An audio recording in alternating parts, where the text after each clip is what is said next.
I'll be talking today about a combination of microeconomic theory, particularly behavioral economics, which is a really hot area, the topic of this year's Nobel Prize among previous Nobel Prizes, and artificial intelligence, particularly deep learning, which I'm sure doesn't need an introduction to this group. So I'll really be thinking about how we can think about the behavior of humans in an automatic way in order to improve on these really old school ideas of economic rationality that have led to the designs of systems that have exhibited such huge problems that I think we all know about, from the economic collapse of 2007, 2008 to all kinds of other recent problems. So, and I should mention, of course, this is going to be a talk based on work with some current and former students of mine, notably James Wright and Jason Hartford. So the starting point for my talk today is going to be game theory. How many people here are kind of familiar with game theory? Great. This is a very up-to-speed audience. So in general, game theory is a mathematical approach for trying to think about how people would reason in arbitrary strategic situations. And if we didn't have something like game theory, we would need to come up with it, because this is a really fundamental problem to engage with. If you're a policymaker and you're going to design some system in which multiple people interact with each other, you want to make the system that works the best that you can. And you can't just try out systems over and over again and see what people do and gather lots of data about what people did and then run your favorite machine learning algorithm to build the best possible system. Nobody has time to wait for tax policy, for example, to be made in a way like this. So what we need is some kind of model that can make counterfactual predictions, that can say things like, if I were to change my system in a particular way, what would people do in response to the changes of rules? If I were to design my bathroom in a different way, which toilet would this guy pick? Right? That's what the policymaker needs to think about. All of the fundamental problems of public policy that they're thinking about. This is an idea that's called mechanism design in the literature. And the approach that is typically used is called economic rationality. So what it says is everyone in the system has a utility function. There's some function that describes how happy they are in every situation in the world. And their happiness likely depends on the actions of other people. It matters how people around you are going to behave in order for you to decide how happy you're going to be. But once you know how everybody else is going to behave, then you can compute how happy you would be in that state of the world if you did a particular thing. And then you can reason about all of the different things you might do and pick the one that will make you happiest. And that's your utility maximizing choice. So that's the kind of standard prediction that microeconomics is essentially founded on.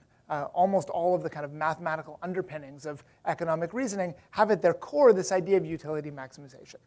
So that's great if it really does describe how people work. And behavioral economics is a branch of economics that has started to take that question seriously. It started to ask, is it really the case that utility maximization is a good way of thinking about what people do in economic systems? So they did something audacious. Rather than writing mathematically dense papers that have really beautiful theoretical conclusions based on this assumption, they instead go into labs and actually watch what actual people do in carefully controlled circumstances to try to figure out how people behave in these kinds of strategic settings. So let me consider an example for you, which considers one of the strongest sorts of such predictions that is made by game theory, which, if you're one of the many game theorists who raised your hands, a unique dominant solvable Nash equilibrium. If you don't know what that means, it's one of the strongest kinds of predictions game theory makes. So if we diverge on a prediction like this, we're really in trouble. So here's the game that I want to tell you about. And because what I want to talk about here is how humans play games, I want you to think about how you would play this game if you were playing everyone else in the room. I want you to really introspect about what this game would feel like to play. And just as you heard in the introduction, the key is thinking about how other people would play, because that's the whole thing about games. Your utility function here is going to be tightly tied to the actions of others. So the way the game works is you're going to pick an integer in between 0 and 100. And we're not really going to do this because I don't have a giant spreadsheet and there are a lot of you. But we'll imagine that the person will take all of the numbers that are reported by everybody in the room, we'll average them, and we'll compute 2/3 of the average. And then we'll look at everybody's reports, and whoever was closest to 2/3 of the average wins a beautiful sunset cruise on sunny Vancouver Harbor behind you. Yeah, looks great, eh? So think about what you would do, and notice that you're being asked implicitly to think about what you think everybody else would do. So give it a second. I'm going to ask you to raise your hands. So I really want you to pick a number before I go to the next slide. OK, so I'm going to do this by calling out descending numbers. And I'm going to ask you to raise your hand if the number that I say is less than or equal to your number. So this is going to be like a cumulative density function by raising of hands. And we all know about cumulative density functions. They're cumulative, right? So if I say a number and then I say lower and lower numbers, your hands won't be going down. OK, so I'm going to start. So remember, you have to pick a number from 0 to 100. Is everyone ready? So I'm going to start by, I'm going to be nice to you. I'm going to start at 2/3. So let me point out to you that if any of you picked a number that was above 2/3, you're really optimistic. And I'm not going to call you out to your colleagues. So if you picked a number 2/3 or above, raise your hand. 60%, 50%, 40%, 30%, 20, 22. What did I do? I just went up. It's crazy, but it's OK. I'm still allowed to do that. 18, 15, 12, 10, 5, 2, 1, 0. OK, and a lot of you didn't pick a number, so that throws off our average, but never mind. OK, so now I want to think about, so what's the right thing to do in this game, by the way? It's hard to say, right? So if you ask a game theorist, they're going to say the right thing to do is to pick 0. Because 0 is the unique dominant solvable equilibrium. And if you think about it, it's actually not that hard to reason why that's true. Because let me think. I already kind of suggested to you that 100 is not a very good idea. Because even if you think everyone else is going to play 100, you should play 2/3. You should play 2/3 of that. You should play 66, 67. And then in that way, I can reason that none of that top third of actions should ever get played at all. I should set them aside. So now I should think, clearly no one's going to play those numbers. So does it make any sense to play 67? Well, the only way, and so I can keep chopping things down. And eventually that process leads me to 0 being the only thing that's left. So a game theorist would say, because I know that everybody else reasons this way, I clearly can't play anything but 0. And so a game theorist would have predicted 0 very, very confidently in this game. Clever of the game theorist, but they would have lost the game if they played with you. Because 2/3 of the average in this room was not 0. So as mathematically appealing as that story is, it wouldn't have led to winning the game in this room. And you guys are not unusual. There was a poll of 61,140 New York Times readers playing this game, people who read the Upshot blog on New York Times, which is a kind of microeconomics-themed blog. I think this is a pretty intelligent poll of 61,000 people. These people tended to know what they were doing. And we can look at the numbers they actually. So this is incidentally a really famous game in game theory. It goes back to the 60s. We can look at what people actually did. I'm going to come back to this later in the talk, but here's a histogram of what people did. And right now, what I want to point out is that it didn't look very much like the game theoretic prediction. So you guys are not alone. You're in good company. I've done this with lots of groups of people, and I've absolutely never seen a concentration of votes at 0. It doesn't make much sense to do. You would have to think that people were really pretty ridiculous to think that everyone was going to play 0. In this particular setup, the 2/3 of the average was 19. The average was 28. So you guys were actually, again, pretty typical. I mean, I can't do the average in my head, but from looking at the hands that we saw, it looked like your average was somewhere in the 20s or 30s. So something similar happened here. And that's interesting, too. I mean, I made this slide before I met any of you. And it looks like, nevertheless, it made a reasonable prediction of what you all did, a much better prediction than game theory did. What can we conclude from that? Well, overall, game theory's recommendations tend to be pretty counterintuitive. They're mathematically beautiful. They have a lot of kind of normative force behind them in some situations. But it's pretty clear to us, if we think about it for 5 seconds, or if we're an economist, if we write papers about it for 40 years, that the world is not populated only by rational agents. And so what can we do about that? If I'm telling you how to design an agent, that probably doesn't convince you that you should design one that's irrational. But if you want to behave in the world and you want to reason about what other people are going to do, making a really unreasonable assumption about their behavior isn't going to help you. So if you want to make good predictions about what unsophisticated people are going to do, you're going to need a model of human behavior that works better than this perfect rationality model. But on the other hand, you still want this power of counterfactual prediction that I told you about before. You still want to be able to consider a new situation that nobody has ever acted in before, no one has ever been confronted with before, and you want to be able to make a prediction there too, because ultimately we want to be able to optimize over system designs to find some system that works well. And we can't do that optimization process without being able to consider way more alternatives than we could ever present to people.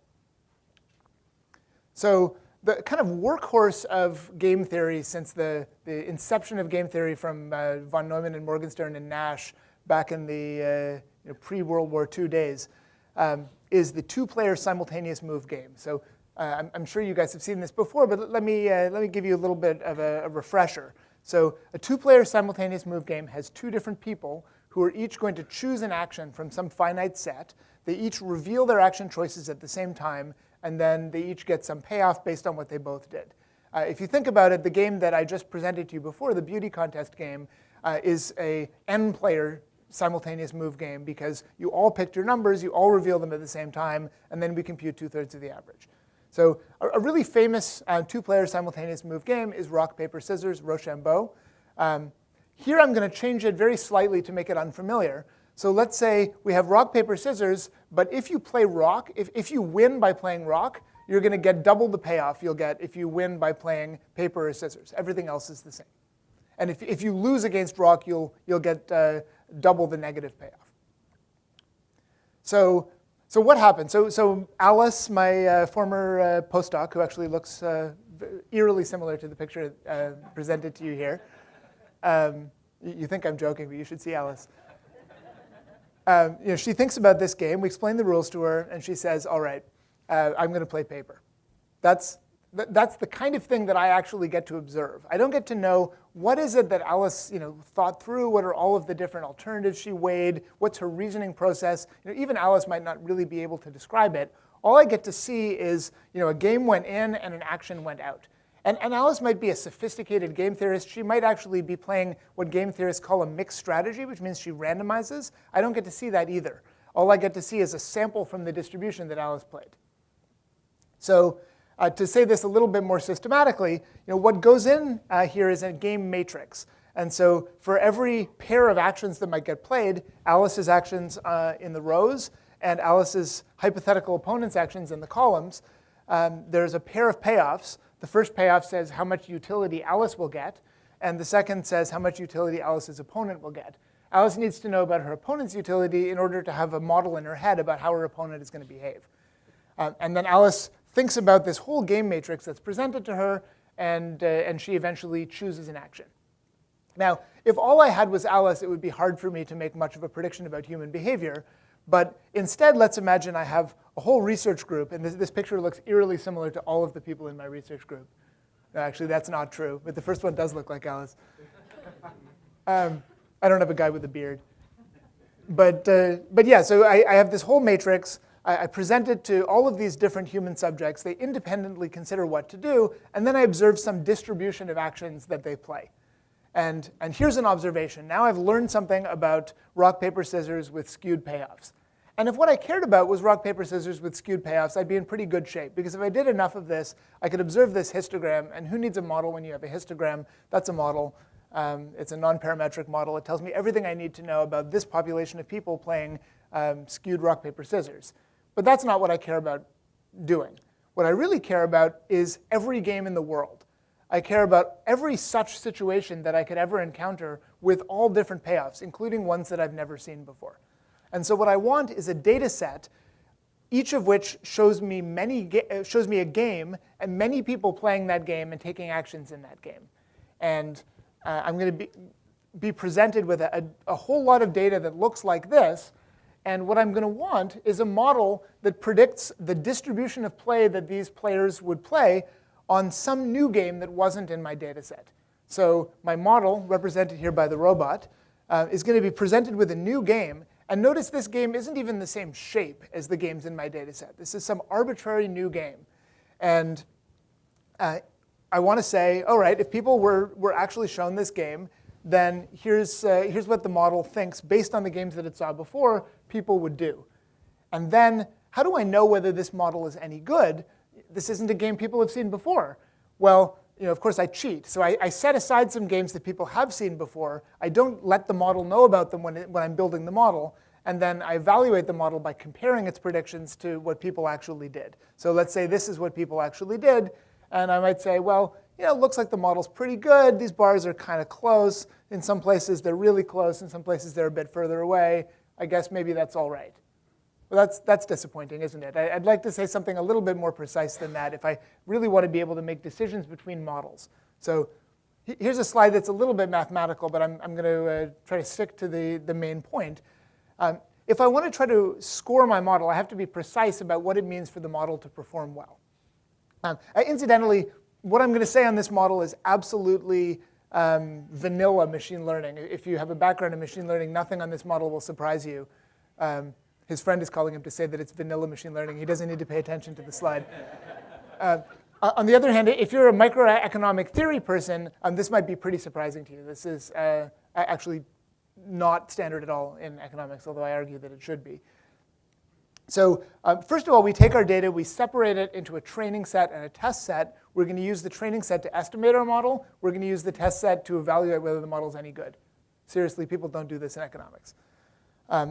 We then are going to try to figure out some parameters of our model, whatever knobs we have to tune in our model to make it work as well as possible. And we're going to define that by maximizing the likelihood of the training data. So basically, I'm going to say my model makes a probabilistic prediction, and then I see some actual samples. As long as my model has full support, as long as it says everything is possible, then it could be that those samples that I saw were generated by my model. I'm never going to see something inconsistent. But some models are going to make predictions that are going to make the samples seem more likely under that model than other models will. Right? If I have a model that says something is very unlikely to happen and a lot of people did it, that's pretty unlikely, even if it's not impossible. So I'm going to choose parameter values that make all of my observations across all the games at the same time as likely as possible. And then I'm going to say how well did the model actually do by evaluating how likely it made the test data, which it didn't get to use to train the model. And I'm going to use those likelihood of the test data scores to see whether I've actually figured anything out or whether I've just managed to find patterns in the training data that don't generalize to anything else. And if you're a machine learning wonk, to reduce variance, we repeat this multiple times using cross-validation with multiple random partitions, average the results. This gives us a lower variance estimate, and it gives us error bars on the graphs that I'll show you going forward. OK. So that's how I'm going to score things. The next question is, what am I going to use for data? Did I really get a whole lot of people and put them in a room and have them play games together? I don't have that kind of time. And frankly, I don't have that kind of expertise. It's really tricky to give people the right kinds of incentives. It's also, incidentally, really tricky to get the human ethics board of your university to let you do this.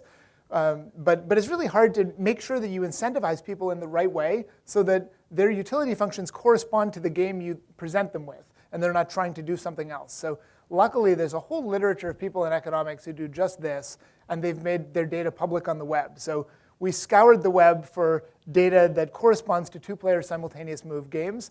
That's what I'm showing you here. This is basically everything we know about on the internet of behavioral economists who did experiments like this and made them public.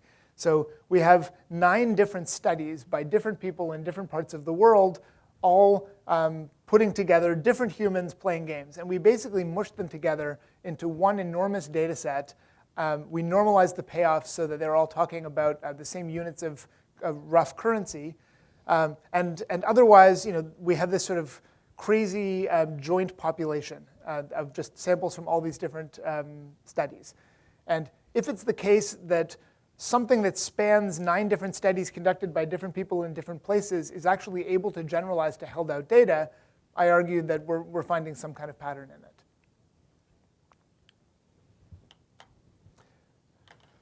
So at this point, if you are a machine learning person, you might be thinking, you convinced me that your previous slide didn't say anything interesting, but you haven't convinced me that you have anything interesting to say after that. So it might be worth it for me to take a moment and think, is this just a standard supervised machine learning problem? Is there something off the shelf that I can use that would answer this question well? Well, in a really kind of rough sense, it feels like classification because people did discrete things. I'm wanting to say which action is somebody going to pick out of a set of actions. But that's not quite right, because I want to predict a probability distribution over the actions. I don't just want to pick one. So is it density estimation, just the problem of predicting a probability distribution? Well, not quite, because I don't just want to predict one distribution. My model is a mapping from a game to a probability distribution. And I want to get a different distribution for every game. And in fact, the sizes of games change.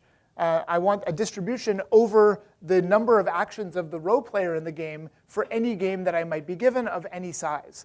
And so I really want to learn a mapping rather than learning a distribution. And there are precious few machine learning models that even kind of pattern match to this kind of task. If you know of another one, tell me afterwards, because there aren't many. But the most closely fitting, richly studied set of models in the machine learning literature are called discrete choice models. So this comes mostly from kind of operations research, where people want to think about, if I offer you a set of things, which one of them are you going to buy, or which thing are you going to click on, something like that. And we can map into the discrete choice literature, where you can use something like logistic regression, or we also, just for fun, thought about a mixed logit model with multiple latent classes. Here we did it with 10 latent classes. So this is a pretty fair version of what you would do if you were a discrete choice person trying to attack this problem. And I put up some equations. But if you already know about discrete choice, you know what they mean. And if you don't, this is not the place to find out. So here I want to show you how these models did. So on the right side, grayed out, I'm showing you training performance. And we never want to evaluate a model in terms of its training performance. So I'm putting that there just to reassure you that it exists. But we should be paying attention to the test performance, where we didn't actually fit the model. And here I'm showing you box plots. So the red line is the median of the distribution. The blue rectangle gives the first quartile to the third quartile. So 50% of the probability mass lies within the blue bars. And then the sort of whiskers give the interquartile range. So this is kind of a picture of the shape of the distribution. On the y-axis, I'm showing you the negative log likelihood. So it turns out when you're working with likelihood maximization and you have lots of data, everything is very unlikely. Because if you multiply small numbers less than 1 together over and over again, they just get smaller and smaller and smaller. So we shouldn't be too dismayed by the fact that these numbers are small. So we take the log of these numbers so that we don't have numerical problems. And so this is the negative log. So it's better to be smaller. The smaller the negative log is, that means the closer to 1 would be the very best possible thing. So the smaller the model, the better the predictions it's making. And so we can see that, in fact, this mixed logit model is doing a better job than logistic regression. There's a little bit more structure that we can capture with logistic regression. So is that a good thing? I mean, I kind of sold you on this whole, or maybe I didn't, but this whole idea of likelihood maximization. But now I'm just giving you these meaningless numbers. It's very hard to know whether I've actually said anything sensible. So how can I ground this in? And incidentally, that's really hard. I haven't done this because there isn't some better, more intuitive measure. This is something that the community's been grappling with for decades. It really isn't a better measure. So how can I try to think about how to compare this to something else? So one thing I can compare it to is, what if I just always predicted the uniform distribution for every game? What if I say people uniformly randomize every time I give them a game? I think that's a pretty bad prediction. I don't think people kind of almost ever do that. If you look at the histograms of play in these games, they don't look very uniform. So a model that's making the uniform prediction knows essentially nothing about the game. And that this is a model with 0 parameters that can be fit to data. So that's the red line.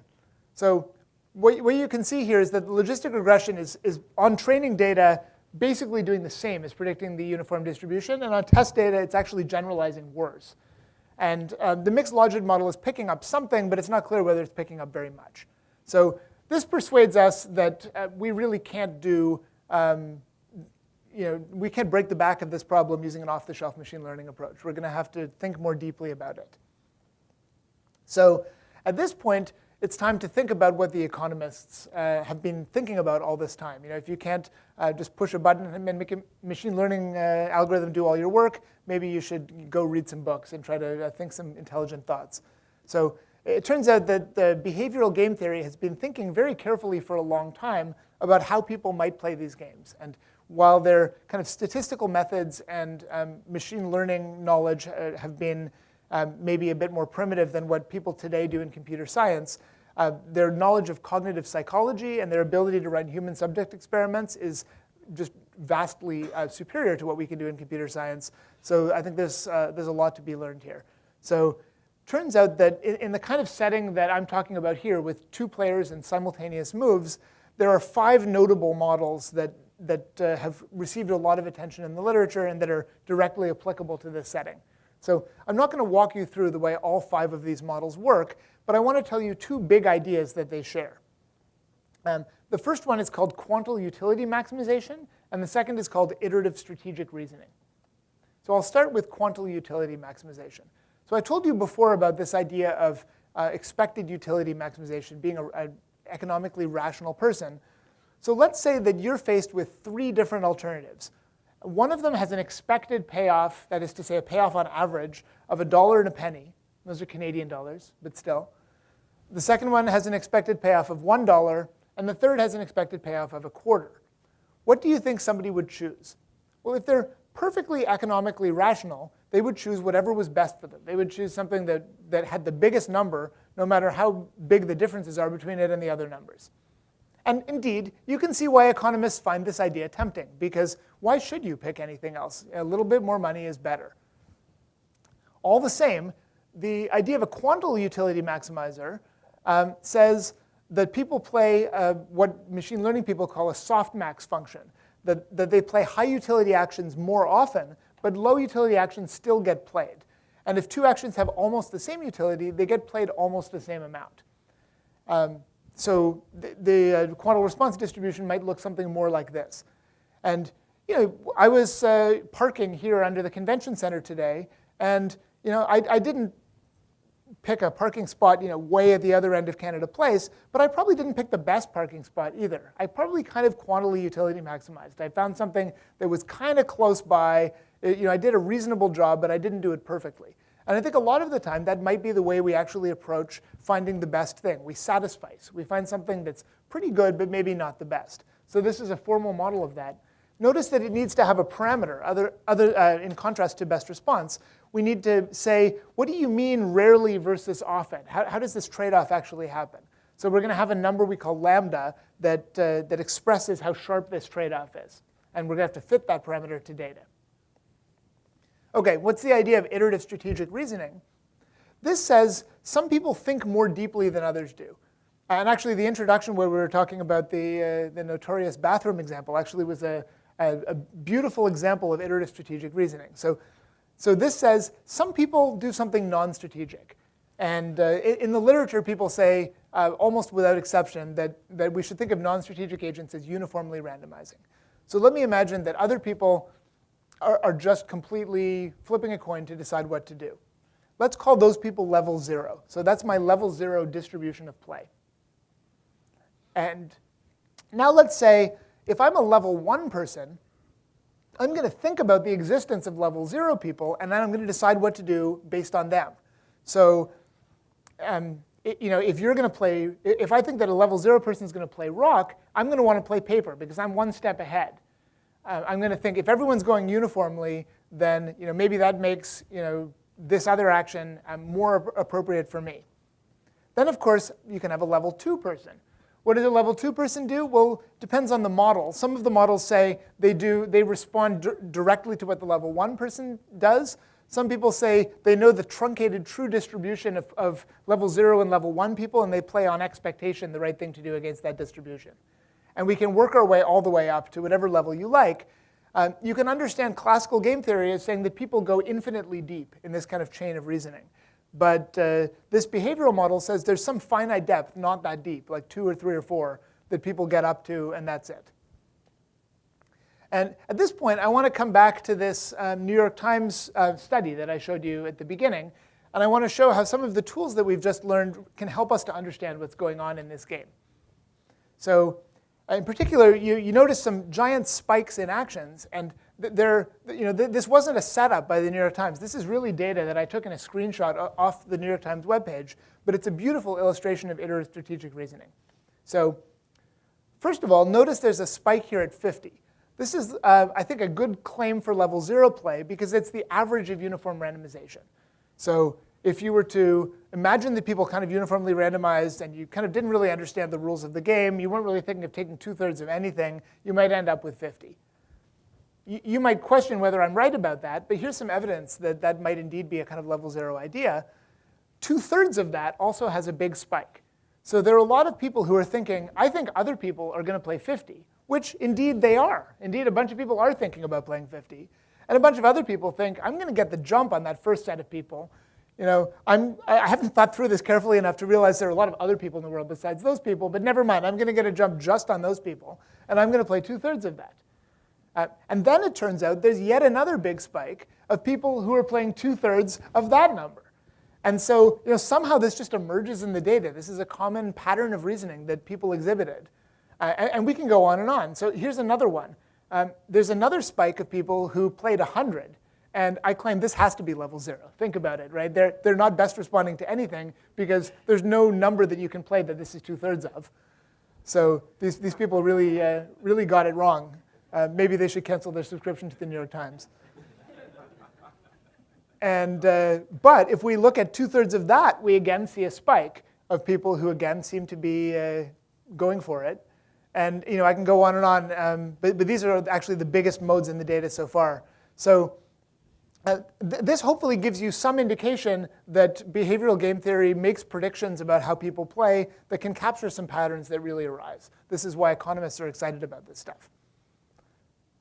So here's the model performance that I showed you before.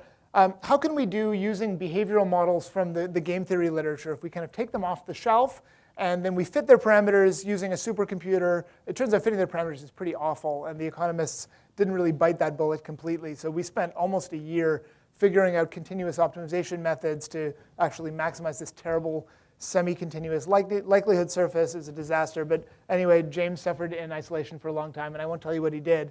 But the end result was we fit this quantal cognitive hierarchy model, and we got performance like this. So notice this really enormous gap.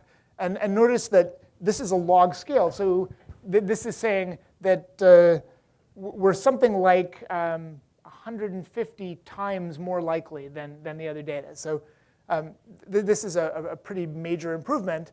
So maybe the behavioral game theorists were onto something. This is really a lot better than off-the-shelf machine learning. You're standing up, but I think I have 10 minutes. How do you feel about that? I thought you had 5, to be honest. I think that you took another question on the previous speaker, eating into the coffee break. But I'm not going to. I'm one step ahead of you, but I'm still not going to. I'm not going to fight with you too much. Anyway, I'm going to go quickly here, but I want to tell you a little bit about going beyond this classical game theory. So one thing is, if we actually start doing a Bayesian analysis of these parameters, we find something strange, which is that the best performing models are really certain that a lot of people randomize uniformly. And this is a problem. This actually became a big problem for us to get this work published in an economics journal, because it's an article of religious faith among behavioral game theory people that there are no level 0 people at all in the world. That level 0 people are a fictitious construct that are used to give definition to level 1 and level 2 people. But economists don't let go of the notion of rationality easily. And so the notion that people are just absolutely level 0, they're doing all this crazy unstrategic behavior, is just something that the literature doesn't believe. So people thought that we were doing the analysis wrong. And we redid it in all kinds of different ways. And this is just what the data says. That really looks like there are a lot of level 0 people. But if there are, and indeed, we saw there are people who play more than 2/3 of the average of any number in the game we saw before.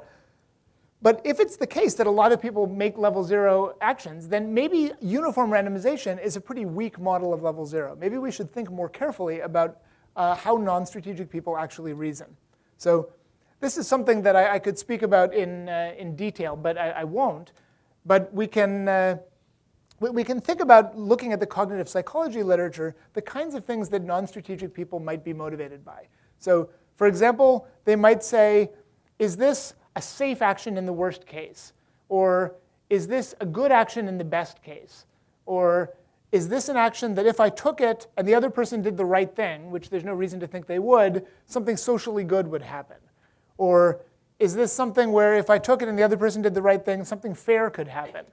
Or could I minimize my regret if I played this action? So we did a whole line of work that I won't tell you about, trying to find models that incorporate this kind of level 0 reasoning, and then layering on top of it some kind of behavioral model along the lines of the ones that I told you about before. And long story short, this makes a big difference. Actually, on this graph, it looks like a smaller difference than it is because I've made the scale so enormous to show the real terribleness of the logit models. But this is actually a bigger difference than the difference between most of the behavioral models. So this really impressed us that it was possible to do. And it led me to the last thing that I want to quickly tell you about. So it turns out that in order to do this level 0 work, we had to do a lot of feature engineering, which I gave you some taste of on the last slide. We had to think a lot about what might a level 0 person do, what are non-strategic ways of reasoning. And we were really unsure that we were picking the right things. We combed the literature, we tried a lot of stuff, much of it didn't work, we threw it out and iterated. But at the end of it, we were really not convinced we'd found the best thing. We found a model that worked better than what we had before, but it seemed very tempting to use deep learning to actually learn features automatically so that we could come up with a specification of non-strategic play that was able to come up with something even when we didn't tell it in advance how non-strategic people should behave. And the catch for using deep learning in a setting like this is it just doesn't make sense out of the box. Let me explain why. So here's a kind of standard feed-forward network sort of cartoon trying to think about how I would predict a distribution from a game. So I have a layer of neurons connected to every payoff in the game. So each payoff goes off to every neuron. I have this fully connected network. It's some number of levels deep. And then at the end, I ask it to predict a distribution. So I need some source of nonlinearity to be able to nest multiple layers, as you know. And in the standard way, I'll use rectified linear units. And I need some way to spit out a distribution at the end. So in the standard way, I'll use a softmax function. But here's the first problem I want to tell you about. What if I was to swap two of the rows here? I would want my prediction to just be swapped in the same way, right? There's nothing special about the order in which I present the actions to the players in the game. So whether I call the game rock, scissors, paper, or whether I call it rock, paper, scissors, you should still play it in the same way. But there's nothing in this network architecture to tell me that that swapping should trickle through the network. All of these weights are individually learned, and there's no reason for them to do the same thing. Now that might not seem like, right, so the weights that come from scissors and the weights that come from paper are just totally different sets of weights. Now you might think that with enough data, this would sort itself out, as it probably would. Here's a more, although it would take a lot of data. Here's a more fundamental problem. What if I was to add a new action to the game, a nuclear option where everybody loses more payoff than they could possibly lose in every other action, no matter what the other player does? When I first started giving this talk, I thought that this option didn't make sense. But unfortunately, recent political events make this seem like a more pertinent possibility than I'd realized. But we're all safe in Canada today. But if I was to add this option, I can describe it to you, and you understand what the new game is. But my network doesn't, because there are no arrows coming out of that. It literally doesn't have any weights for thinking about this new action.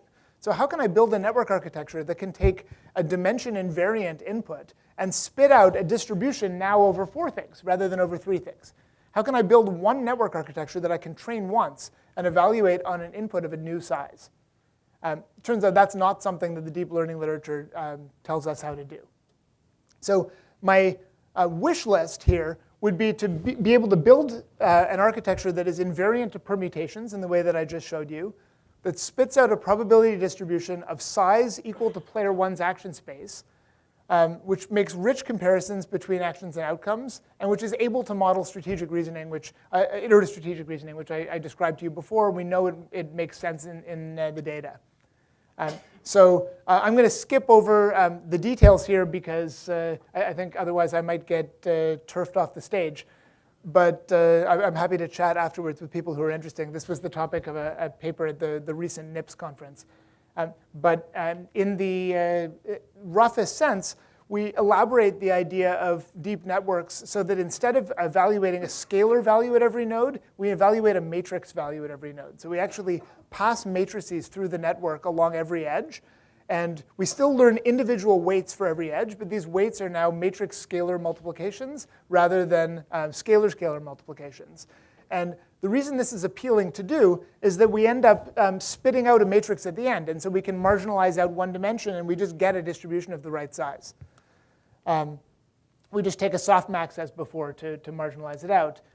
The key challenge here is that if I'm doing matrix scalar multiplications, then there's no way for any value of the resulting matrix to depend on anything other than the weights corresponding to that value of all the matrices all the way through. The different values kind of don't talk to each other. And if you think about it, that if I don't have a number of weights that grows with the size of the matrix, there's kind of no way that that could happen. So how can I avoid that? Basically, we add what we call pooling units, which are units that take the max of the rows and the max of the columns. And that's still a dimension invariant idea, because there's always one max, regardless of how big the matrix gets. But this allows us now to have rich comparisons between different payoffs in the game without having a dimension-dependent encoding size. And then we have a way of explicitly encoding iterative strategic reasoning by just building in layers that respond to the previous layer after a whole kind of soup of stuff at the beginning that models level 0 play.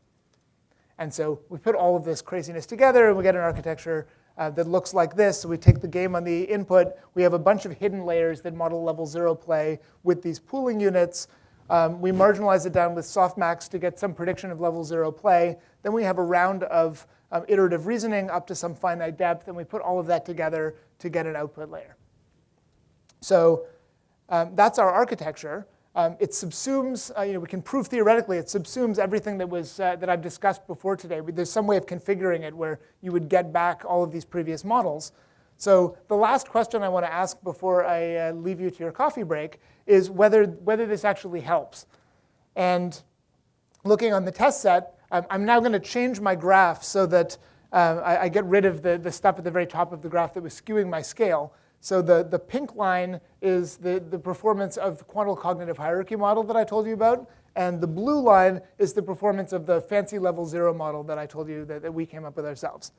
And as I vary the size of the network architecture, here's what we're able to do. So we're really able to build state-of-the-art models using this deep learning approach. Otherwise, I guess I wouldn't be telling you about it. It gets better as I add more hidden units. And at some point, it starts to overfit, which is probably because we have a pretty small data set. We're only working with 3,600 observations here, which by deep learning standards is pretty small. But we have to pay actual humans to gather every data point. I'm going to break through all of this analysis. But fundamentally, the architecture seems to work very well. And we'd love to try it on a setting with bigger data so that we could see better exactly what its strengths and limitations are. So let me just conclude by saying that I've been talking about the problem of predicting human behavior in strategic settings.